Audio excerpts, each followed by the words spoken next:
சமீப காலமாக முரண்பாடுகளின் மொத்த மூட்டையாகவே திருமாவளவன் காட்சி தர்றாருங்க.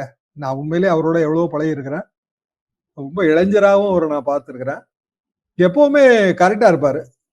ரொம்ப தெளிவான ஒரு அரசியல்வாதி. ரொம்ப மெச்சூர்ட் அரசியல்வாதின்னு தான் நான் அவர பற்றிய கணக்கு வைத்திருந்தேன். இப்ப சமீப காலமாக அதாவது கூட்டணியில அவரு காட்டுமன்னார் கோயில்ல நான் போட்டி போட போறேன்னு சொன்னதிலிருந்தே ஏற்படுகிற அந்த குழப்பங்கள், அதுக்கு பிறகு ரிசல்ட்டுக்கு முந்தியே நாங்க சரியா வேலை பார்க்கலன்னு அவரே செல்ஃப் அட்மிஷன் பண்ணது. அப்புறம் தொடர்ந்து அவர் எடுத்த நிலைப்பாடுகள். அவரு முதலமைச்சர் ஆகணும் அப்படிங்கிற ஒரு விருப்பம் அரசியல் அரங்கத்துல இழையோட விட்டது. அது அவர் விருப்பமான்னு நமக்கு தெரியாது. ஆனா அப்படியான பேச்சு வந்துருச்சு. இந்த இடத்துல எல்லாம் அவரு ஸ்ட்ராங்கா எதையுமே கம்யூனிகேட் பண்ணல. திமுக கூட்டணியில தொடர்வதிலேயே அவருக்கு தயக்கம் இருக்கு. தாவேகா கூட்டணி தான் சொல்றதுலயும் அவர் தயக்கம் இருக்கு. இதுல அவருக்கான லாஸ் அதிகம். இன்னும் சொல்ல போனாங்க தாவேகாவோட ஓட் பேங்கோ விசிகாவோ ஓட் பேங்கோ ஒண்ணுக்கு ஒண்ணு கிளாஷ் ஆகுதே. நமக்கு தமிழ்நாட்டோட வட மாவட்டங்களே அது தெளிவாகவே தெரிகிறது. ஒரே மாதிரியான ஓட் பேங்க் தெரியுது, நல்லாவே தெரியுது. அப்ப ஆளுங்கட்சி தாவேகா, வன்னியரசு அதுல ஒரு அமைச்சர். வன்னியரசு நம்ம எல்லாருக்குமே தெரியும். அவரும் ரொம்ப ஒரு ஸ்டெடியான அரசியல்வாதி, மெச்சூர்டு பொலிட்டீஷியன். இப்ப தாவேகா அமைச்சரவைக்கு போய் இன்னைக்கு முதலமைச்சரவை கூட்டம் நடந்த பிறகு எல்லாமே அமைச்சரவையோட கூட்டு பொறுப்பாயிரும்ல. சரியாக செயல்பட்டாலும் அல்லது பிழைகளோடு செயல்பட்டாலும் எல்லாத்துக்கும் பொறுப்பேற்க வேண்டிய சூழல் வந்துரும். அப்படிதானே சார்? கண்டிப்பா அமைச்சரவைனால ஜாயிண்ட் ரெஸ்பான்சிபிலிட்டி தானே. அதுல வேற வழியே கிடையாதுங்களா.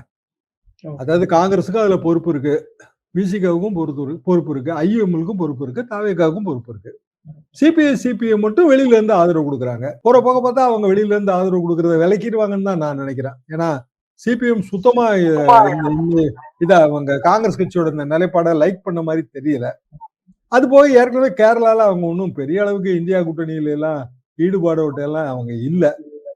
கேரளாவோட புதிய அரசு ஆரம்பிக்கும் போதே பல சர்ச்சைகளோடு தான் ஆரம்பிச்சிருக்கு. காங்கிரஸ் அரசு கம்யூனிஸ்டுகள் அதை ஏற்றுதான் ஆகணும். அப்படியான சூழ்நிலையில் 8ஆம் தேதி நடைபெறவிருக்கிற இந்தியா கூட்டணி கூட்டத்துலதான் தேசிய அளவிலான இந்த பிஜேபி ஆன்டி பிஜேபி அமைப்பு பற்றி நமக்கு தெரிய வரும்.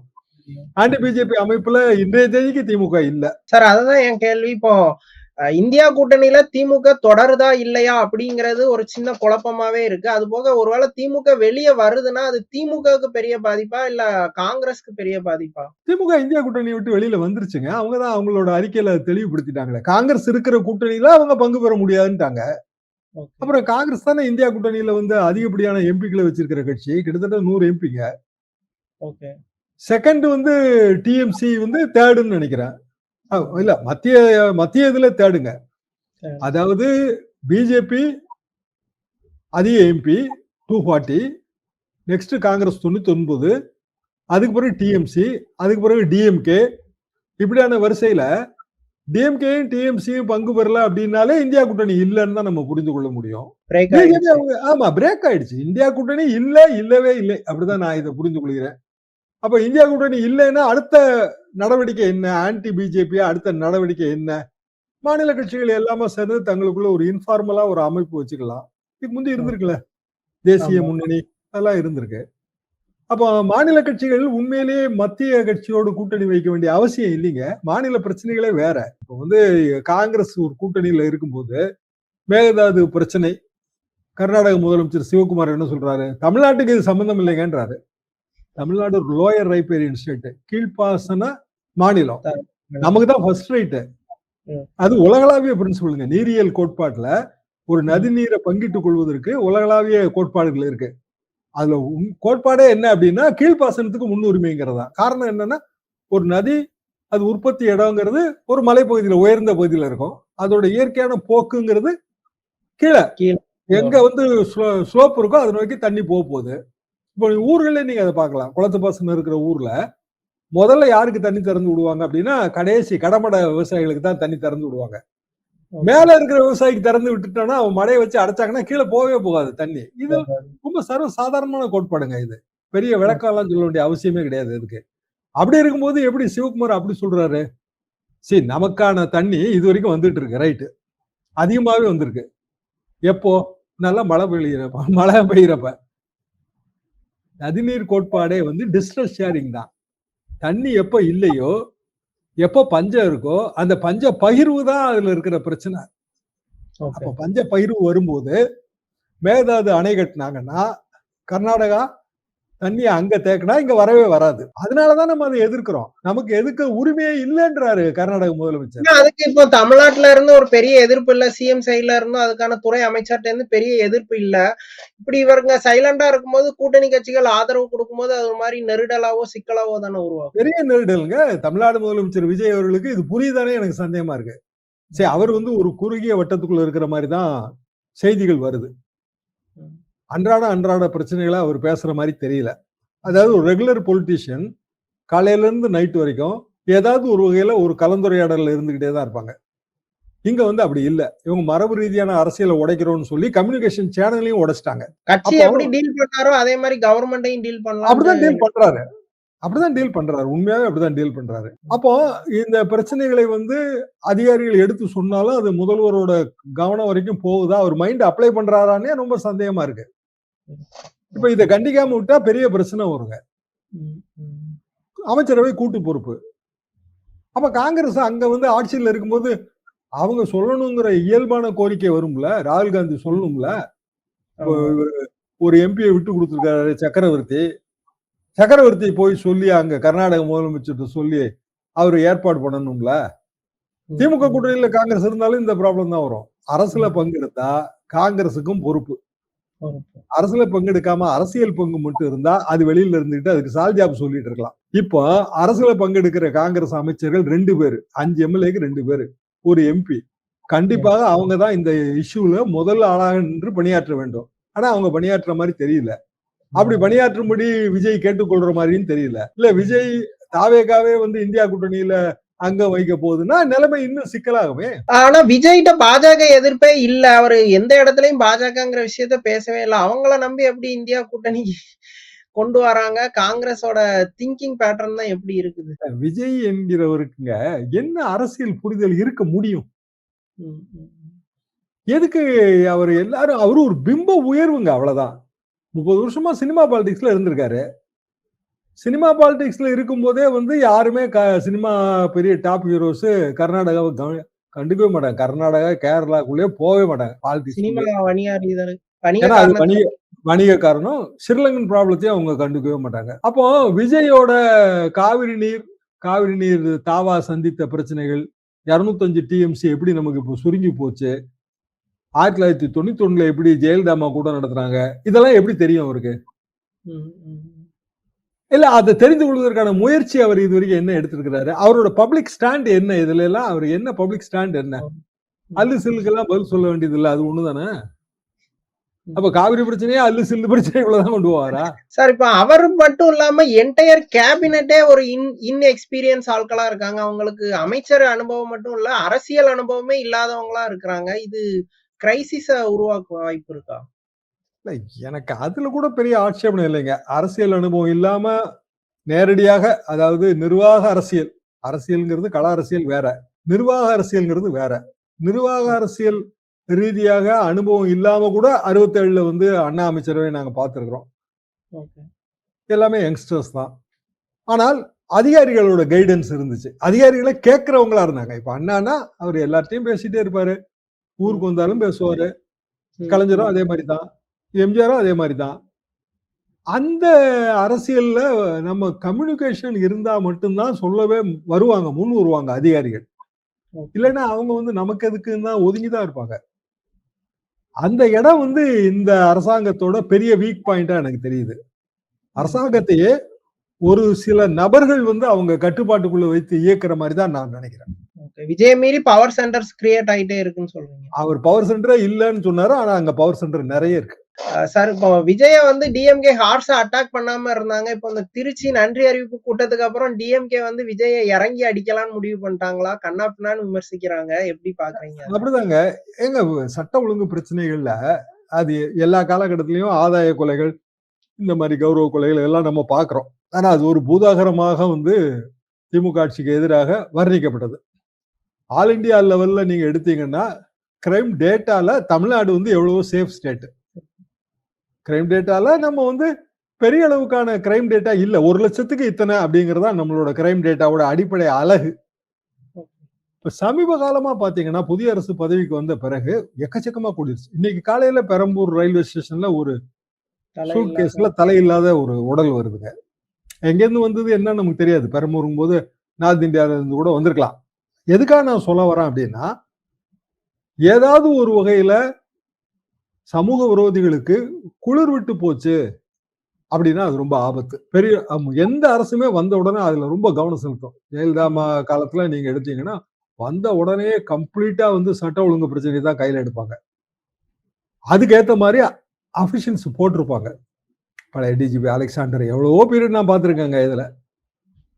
அதுல வந்து அவங்க குறையே வைக்க மாட்டாங்க. பாலிசியில டிஃபரன்ஸ் இருக்கும்.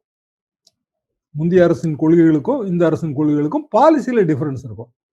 ஆனா சட்டம் ஒழுங்கு இந்த மாதிரியான பொது பிரச்சனைகள்ல எந்த டிஃபரன்ஸ் இருக்காது. அத வந்து இன்னும் உதாரணமா போன அரசு சட்ட ஒழுங்கு பிரச்சனை சரியா கையாளலைன்னா இந்த அரசு ரொம்ப ஸ்ட்ரிக்டா கையாளும். ஆனா அப்படி தெரியல. அவங்க சொல்றது பெரிய அளவுக்கு வந்து நாங்க திறம்பட கையாளுவோம்னு சொன்னாங்க. மக்களும் அதை இல்ல சார், நம்புறாங்க. ஆபீசர்ஸ் எல்லாம் ரொட்டீனா டிரான்ஸ்ஃபர் பண்றாரு. அதுக்கு கூடுதல் இம்பார்ட்டன்ஸ் குடுப்பாங்கன்னு சொல்றாங்க. அது ஆனா ரிஃப்ளெக்ட் ஆகலன்னு சொல்றீங்களா? ஆட்சில ரிஃப்ளெக்ட் ஆகல. களத்துல ரிஃப்ளெக்ட் ஆகலைங்களே. அதாவது எனக்கு இந்த ஆபீசர்ஸோட பேக்ரவுண்ட் இல்ல அவங்க எந்த பணியில திறம்பட பணியாற்றுவாங்க அப்படின்னு தெரிஞ்சு முதலமைச்சரோட முழு உள ஒப்புதலோட இது நடக்கா? அப்படி நடக்கிற மாதிரி தெரியலங்க.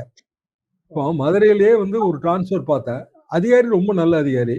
திருப்பரங்குன்றம் மேட்டர்ல அவரு அன்பார்ச்சுனேட்லி அந்த திருப்பரங்குன்றம் மேட்டர்ல அவர் பொறுப்பான அதிகாரி அப்படின்றாரு. கோர்ட்டு கூப்பிட்டு கடுமையா கண்டிச்சிருச்சு. அவரை தூக்கி கடைசியில ஒரு போஸ்டிங்ல போட்டிருக்காங்க. சுத்தமா வந்து அவரோட நிர்வாக திறமைக்கு ஏற்ற பதவி இல்ல. இப்படி பல உதாரணங்கள் என்னால சொல்ல முடியும். ஆனா முதலமைச்சர் ஏற்கனவே வந்து பலமுறை முதலமைச்சராக இருந்த அனுபவம்னா அவங்களுக்கு பேக்ரவுண்ட் நாலேஜே இருக்கும். அவங்களுக்கே சொந்தமா தெரியும். இவருக்கு அனுபவம் இல்ல. சுத்தமா அனுபவம் கிடையாது. இன்னும் சொல்ல போனால் ரொம்ப ஒரு ஏக் தின் கா சுல்தான் மாதிரி திடீர்னு முதலமைச்சர் ஆயிட்டாரு. ஓகே தான். அத பத்தி கூட தப்பு இல்ல. மக்கள் வந்து மாறுதலை விரும்பினார்கள். இளைஞர்கள் வந்து அவங்களுக்கு ஒரு அரசியல் இருந்தது. விஜய் வந்து நம்ம ஆளுன்னு இளைஞர்கள் ஃபீல் பண்ணிட்டாங்க. இப்படி பல காரணங்கள் நீங்க சொல்லலாம். ஆனா அவரு களத்துக்குள்ள இறங்கி அடிக்கணும்ல. அப்படி தெரியல. ஒரு சில அமைச்சர்கள் அவங்க களத்துக்குள்ள இறங்கி செயல்படுறாங்க. அது தெரியுதுங்க. ஆனா முதலமைச்சர் அப்படி களத்துக்குள்ள இறங்குன மாதிரியே தெரியல. இன்னும் சொல்ல போனால் அவரோட பப்ளிக் ஆடியன்ஸ் இல்ல. சுத்தமா இல்ல. பிரஸ் கம்ப்ளீட்டா ஜீரோ. Virtually zero. சார், முதலமைச்சர் விஜய் தலைமையில தவேக அரசோட முதல் அமைச்சரவை கூட்டம் நடைபெற்றிருக்கு. இதுல வந்து கூட்டணி கட்சி அமைச்சர்களும் பங்கேற்றிருக்காங்க. இந்த அமைச்சரவை கூட்டத்தோட சிக்னிபிகன்ஸ் என்ன சார்? இதை நம்ம எப்படி புரிஞ்சுக்கணும்? அமைச்சரவை கூட்டத்தின் முடிவுகள் பெரிய அளவுக்கு தமிழ்நாட்டு அரசியல் முடிவுகளாக தெரியவில்லை. ஆனால் அதற்கு முன்னதாக நடந்த ஒரு நிகழ்வு தான் கொஞ்சம் கவலைக்குரியதா இருக்கு. பிரவீன் சக்கரவர்த்தியை வந்து எம்பி வேட்பாளர்னு காங்கிரஸ் கட்சி அறிவிச்சிருச்சு. அதுக்கு அவர் நன்றி தெரிவித்து ஒரு பதிவு போடுறாரு. அந்த பதிவுல என்ன சொல்றாருன்னா, ஒரு புதிய கூட்டணிக்கு பெயரை சூட்டி அந்த கூட்டணியில் இடம்பெற்றுள்ள கட்சிகள்னு சிபிஐ, சிபிஎம், விசிக எல்லாரையும் சொல்றாரு. ஐயுஎம்எல் எல்லாரையும். அப்படின்னா உடனே சிபிஎம் அதுக்கு மறுப்பு கொடுக்கு. யாரை கேட்டுட்டு கூட்டணியில எங்க பேரை சேர்த்தீங்க? அது டிவிக்கே சேர்த்திருக்காரு. அதிக பிரசங்கித்தனம். சக்கரவர்த்தி வந்து ஒரு பெரிய சைவ கொக்கு அவரு. அப்படியே ஒரு பம்மி இருப்பாரு. மீன் வந்தா கொத்துவாரு. அவரே வந்து ஒரு கூட்டணிக்கு பேரை சூட்டிடுவாராமா. சரி, இந்த கட்சிகள்லாம் இப்ப இன்னைக்கு அமைச்சரவை கூட்டம் நல்லா தெரியுங்க. அது வந்து ஒரு பெரிய தர்ம சங்கடத்தையும் கொடுக்கும். ஏன்னா அதுல வந்து பிற கூட்டணி கட்சிகள்லாம் அவங்கவுங்க பெயர்கள்ல இன்னும் சொல்ல போனா அதுல வந்து சிபிஐ, சிபிஎம் வந்து அமைச்சரவையில பங்கெடுக்கல. விசிக, ஐயுஎம்எல், காங்கிரஸ் எல்லாம் வெவ்வேறு கூட்டணியில இருக்காங்க. காங்கிரஸ் கட்சி இந்தியா கூட்டணி வந்து 8ஆம் தேதி கூட்டம். நேத்து தான் திமுக அதை புறக்கணிச்சிருக்கு. இன்னமும் வந்து இந்தியா கூட்டணியில் தான் திமுக இருக்கு என்றும் சில காங்கிரஸ் தலைவர்கள் சொல்றாங்க. மாணிக்கம் தாகூர் ஒரு ட்வீட் போடுறாரு. அது இன்னொரு கூட்டணி உருவாகுது.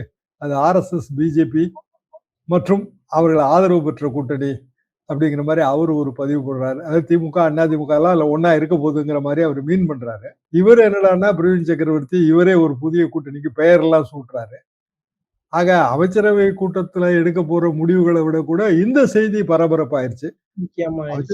அமைச்சரவை கூட்டம் முதலமைச்சரவை கூட்டம். அதுக்கு நம்ம வாழ்த்து தெரிவிக்க வேண்டியது நமது கடமையும் கூட. அவர் பிரவீன் சக்கரவர்த்தியோட இதுக்கு வந்து கம்யூனிஸ்ட் கட்சிகள் வந்து கடுமையா எதிர்ப்பு பதிவு பண்ணிட்டாங்க. திருமாவளவன்ட்ட கேட்கும்போது அவர் வந்து ஒரு மாதிரி மைல்டா எங்களுக்கு அதை பத்தி தெரியாது அப்படின்ட்டு அதை ஜஸ்ட் அவாய்ட் பண்ணிட்டு போயிட்டாரு. திருமாவளவன் அப்படியே விஜய் கூட்டணி கூட எப்படி தொடர்ந்துடலாம் அப்படிங்கிற ஒரு மனநிலைக்கு வந்துட்டாரா? அப்படிதான் தெரியுது. எழுச்சி தமிழர் இப்போலாம் எழுச்சியே இல்லாம தான் பேசுறாரு. அதாவது அவர் திமுக கூட்டணியில் இல்லை. அப்படிதான் நம்ம புரிந்து கொள்ள முடியும். திமுக கூட்டணி இல்லைன்னா அப்ப இந்தியா கூட்டணியில இருக்கிறாருன்னு புரிந்து கொள்ளலாம். இந்தியா கூட்டணியில இருக்கிறாருன்னா இந்த புதிய கூட்டணியில் அவரோட ரோல் என்ன? இந்த கேள்வி வரும். பிரவீன் சக்கரவர்த்தி ராகுல் காந்திக்கு க்ளோஸ்ங்கிறது எல்லாருக்குமே தெரியும். அப்போ ராகுல் காந்தியும் அந்த பதிவை பார்த்திருப்பாரு. பதிவு காலையில இருந்து டிவிகள்ல வந்து பரபரப்பா போயிட்டு இருக்கு. எல்லா டிவியும் கருத்து கேட்டுக்கிட்டு இருக்கிறாங்க. அப்புறம் எனக்கு தெரியாதுன்னு சொல்றதுல என்ன அர்த்தம் இருக்கு? சரி, ஆத்துல ஒரு கால் சேத்துல ஒரு கால்னு திருமாவளவன் இருக்கக்கூடாது. தாவேக்கா கூட்டணிக்கு போயிட்டாரு, ரைட்டு. அதுக்கு ஏதாவது ஒரு பேர் வச்சுக்கிட்டு சரிதான். அந்த கூட்டணி வந்து மாநில அளவுல அந்த கூட்டணி இருக்கும். மத்திய அளவுல இந்தியா கூட்டணி, அதுல தாவேக்கா அங்கம் வகிக்கும். திமுக இல்ல. இப்படிதான் நம்ம இதை புரிந்து கொள்ள முடியும். இதை ஒத்துக்கொள்வதில் திருமாவளவனுக்கு என்ன தயக்கம் தான் எனக்கு தெரியல. ஏன் அவர் அவ்வளவு ஹெசிடேட்டிவாவே இருக்காரு? திரும்ப திரும்ப எங்க இருக்கும் அவர் ஸ்டாண்டே எப்போதும் முரண்பாடாவே இருக்குது. என்ன பிரச்சனைன்னு பாக்குறீங்க? ஆனா அது ஒரு பூதாகரமாக வந்து திமுக ஆட்சிக்கு எதிராக வர்ணிக்கப்பட்டது. ஆல் இண்டியா லெவல்ல நீங்க எடுத்தீங்கன்னா கிரைம் டேட்டால தமிழ்நாடு வந்து எவ்வளவோ சேஃப் ஸ்டேட். கிரைம் டேட்டால நம்ம வந்து பெரிய அளவுக்கான கிரைம் டேட்டா இல்ல. 1,00,000க்கு இத்தனை அப்படிங்கறதா நம்மளோட கிரைம் டேட்டாவோட அடிப்படை அழகு. இப்ப சமீப காலமா பாத்தீங்கன்னா புதிய அரசு பதவிக்கு வந்த பிறகு எக்கச்சக்கமா கூடிருச்சு. இன்னைக்கு காலையில பெரம்பூர் ரயில்வே ஸ்டேஷன்ல ஒரு சூட்கேஸ்ல தலையில்லாத ஒரு உடல் வருதுங்க. எங்கேருந்து வந்தது என்ன நமக்கு தெரியாது. பெரம்பூரும் போது நார்த் இந்தியாவில இருந்து கூட வந்திருக்கலாம். எதுக்காக நான் சொல்ல வரேன் அப்படின்னா, ஏதாவது ஒரு வகையில சமூக விரோதிகளுக்கு குளிர் விட்டு போச்சு அப்படின்னா அது ரொம்ப ஆபத்து. பெரிய எந்த அரசுமே வந்த உடனே அதுல ரொம்ப கவனம் செலுத்தும். ஜெயலலிதா காலத்துல நீங்க எடுத்தீங்கன்னா வந்த உடனே கம்ப்ளீட்டா வந்து சட்ட ஒழுங்கு பிரச்சனை தான் கையில எடுப்பாங்க. அதுக்கேற்ற மாதிரி அபிஷியல்ஸ் போட்டிருப்பாங்க. பழைய டிஜிபி அலெக்சாண்டர் எவ்வளவோ பீரியட் நான் பார்த்திருக்கேங்க. இதுல அதுல வந்து அவங்க குறைய வைக்க மாட்டாங்க. பாலிசியில டிஃபரன்ஸ் இருக்கும். முந்தைய அரசின் கொள்கைகளுக்கும் இந்த அரசின் கொள்கைகளுக்கும் பாலிசியில டிஃபரன்ஸ் இருக்கும். ஆனா சட்டம் ஒழுங்கு இந்த மாதிரியான பொது பிரச்சனைகள்ல எந்த டிஃபரன்ஸ் இருக்காது. அதை வந்து இன்னும் உதாரணமா போன அரசு சட்ட ஒழுங்கு பிரச்சனை சரியா கையாளனா இந்த அரசு ரொம்ப ஸ்ட்ரிக்டா கையாளும். ஆனா அப்படி தெரியல.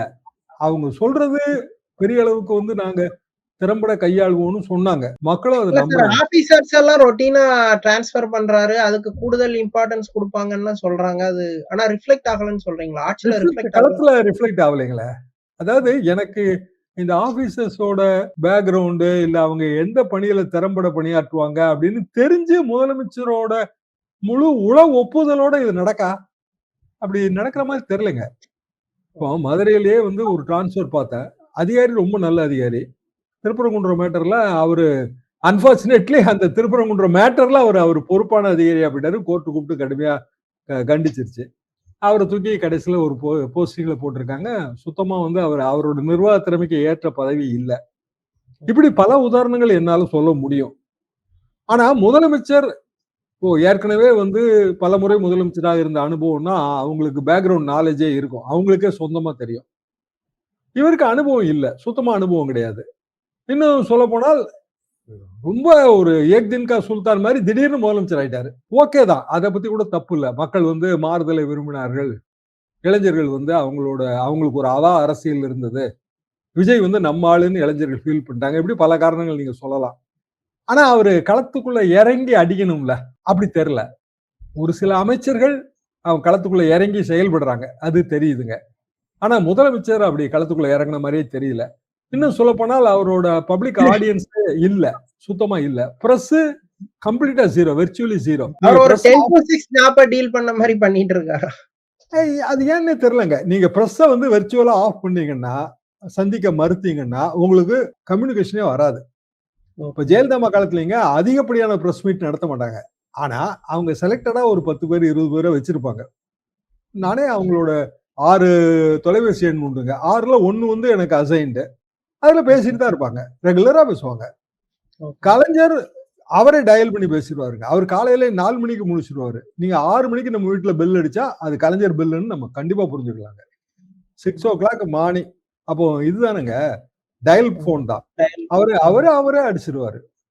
ஓகே. அப்போ ஒரு பிரச்சனை இல்ல ஏதாவது தெரிஞ்சுக்கிடணும். இதே காவிரி பிரச்சனை இல்லைங்க. நான் ஒரு கட்டுரை எழுதியிருந்தேன். அதுல சில ஆதாரங்கள் குடுத்திருந்தேன். உடனே ஃபோன் ம். அடிச்சாரு. ம். ஆதாரங்கள்லாம் குடுத்து இருக்கே. அதெல்லாம் ஆதாரம் இருக்கா? நீ அடிச்சு விட்டுட்டியான்னு கேட்டாரு. இல்லைங்க. அப்படி ம். எப்படிங்க இந்த பிரச்சனையில நம்ம அடிச்சு விட முடியும் அப்படின்னேன். சரி நான் வந்து அனுப்புறேன். ஆள் அனுப்புறேன். நீ குடுத்து விடுன்ட்டாரு.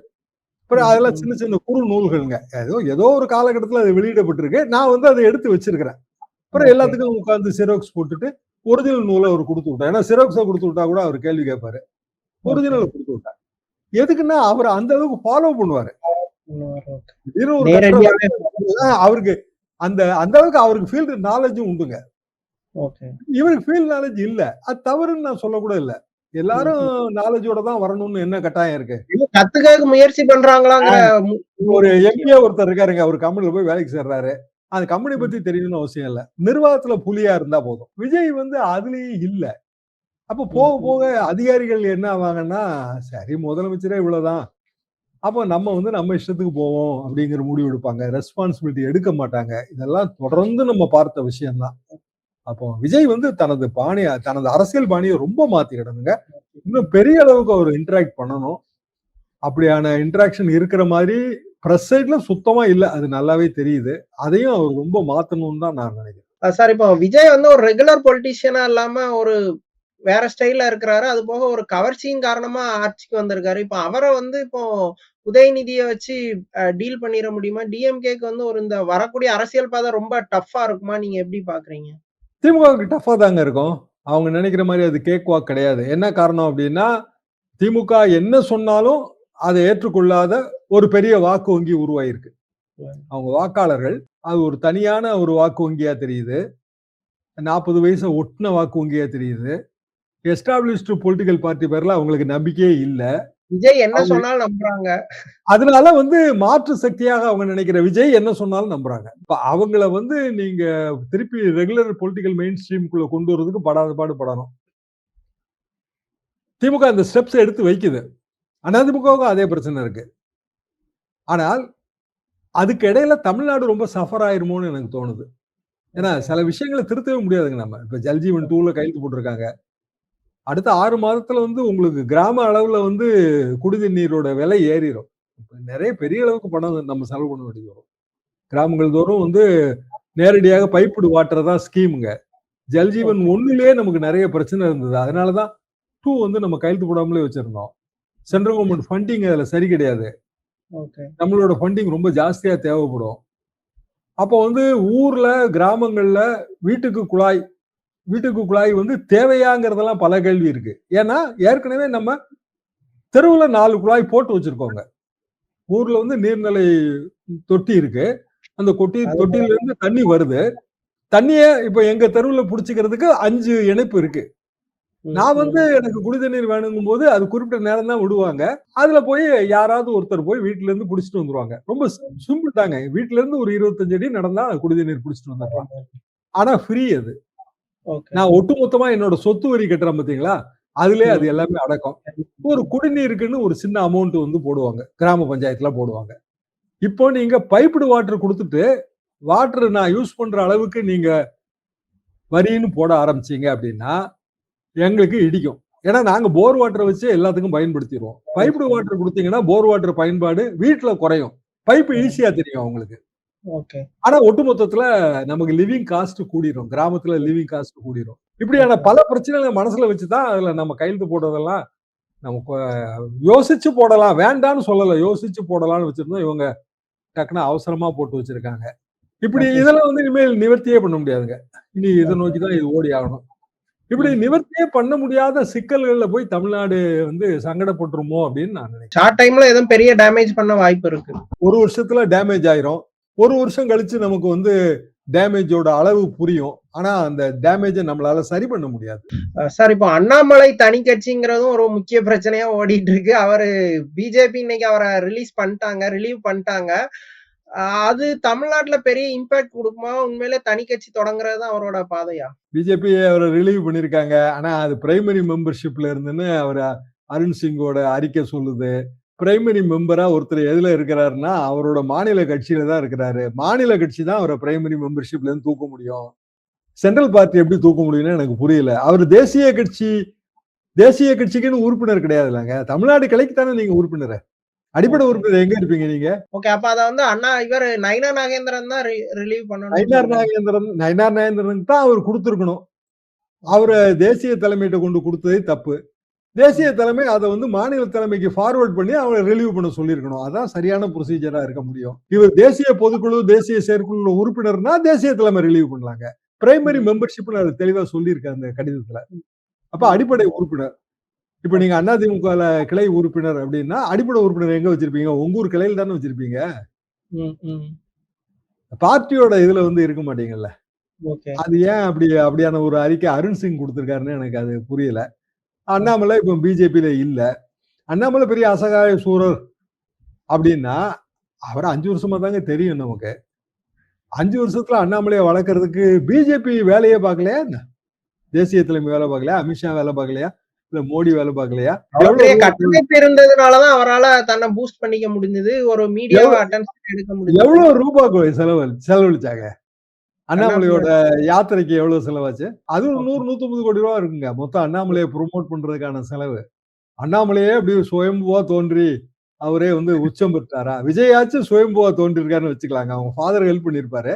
பட் சினிமா ஃபீல்ட்ல வந்து அவரா உழைச்சுதான் இந்த 30 வருஷத்துல ஒரு பெரிய அந்தஸ்தை பிடிச்சிருப்பாரு. அண்ணாமலை அப்படி ஒண்ணும் இல்லைங்களா? அவர் வந்து வசதியா தான் வாழ்ந்தாரு. ஐபிஎஸ் ஆபீசரா இருந்தாரு. வேணா ஐபிஎஸ் போட்டித் தேர்வு எழுதுறதுல வேணா கஷ்டப்பட்டு இருப்பாருன்னு எடுத்துக்கலாம். அதுக்கு பிறகு அவர் அங்க லோக்கலா கர்நாடக பிஜேபியோட க்ளோஸ் கான்டாக்ட்ல இருந்தாரு. அவருக்கு வாய்ப்பு கொடுத்தாங்க. ஒருத்தர் கட்சியில சேர்ந்த உடனே மாநிலத்தில் ஒரு பதவி கிடைக்குமா? எப்படிங்க கிடைக்கும்? அவ அண்ணாமலே பிஜேபி வளர்த்தது. அண்ணாமலை அதுக்கு நன்றி பிஜேபியோட விஷயோட தான் அவர் வருவாரு அப்படின்னு புரிஞ்சுக்கலாமா? தேசிய தலைமையோட விருப்பத்தின் பேர் தான் அவரு தனி கட்சி எல்லாமே இருக்கும்னு புரிஞ்சுக்கலாமா? அது எப்படிங்க தனி கட்சின்னா அவர் தமிழ்நாட்டுக்கு தானே ஆரம்பிக்க முடியும். தமிழ்நாட்டுக்கு தான். ஆனா இல்ல பிஜேபியோட பிளான் தான் இது. ஏன்னா தமிழ்நாடு வந்து விஜய் வெஸ் உதய்னு மாறுது. சோ ஒரு யங் ஃபேஸ வந்து கொண்டு வர்றது மூலமா அவங்களுக்கு டஃப் கொடுக்கலாம். இவர் ஒரு அக்ரெசிவா பாலிடிக்ஸ் பண்ணுவாருன்னு சொல்றாங்க. ஆனா பிஜேபி விருப்பத்தின் மாற அவர் வந்திருக்க வாய்ப்பு இல்லைன்னு சொல்றாங்க. அதை நீங்க எப்படி பாக்குறீங்க? அப்படியான விருப்பத்தோட பிஜேபி இவர் அனுப்பியிருந்தா ஏமாந்து போயிருவாங்க.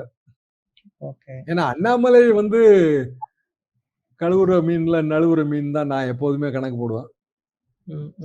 அவரை பொறுத்த வரைக்கும் அவரு வந்து சுயநல புலி தான். அதுல எல்லாம் ஒண்ணும் நீங்க சந்தேகப்பட வேண்டாம்.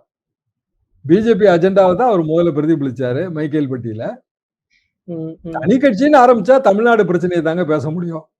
ஆளுங்கட்சி எழுத்து தான் நீங்க அரசியல் பண்ண முடியும். அது தாவேகா எதிர்ப்பு அப்படிதான் நம்ம எடுத்துக்கணும். ஆனா அவர் இப்போ விஜய் உதய கம்பேர் பண்ணும்போது அவர் ஒரு அக்ரெசிவா பாலிடிக்ஸ் பண்ணக்கூடிய கெப்பாசிட்டி உள்ள ஒரு பிரஸ் எல்லாம் ஃபோர்ஸா அட்டெண்ட் பண்ணுவாரு.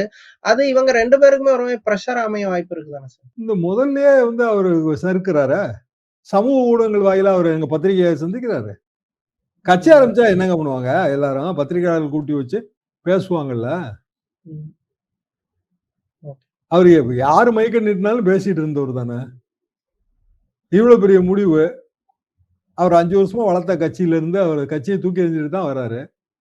அப்ப அவர் நியாயமா பார்த்தா பத்திரிகையாளர்கள்லாம் சந்தித்து அவங்க கேள்விக்கெல்லாம் பதில் சொல்லிருக்கணும்ல. இன்னொரு விஜய் மாதிரில தெரியுறாரு. மேபி வர நாட்கள்ல அது மாதிரி எதுவும்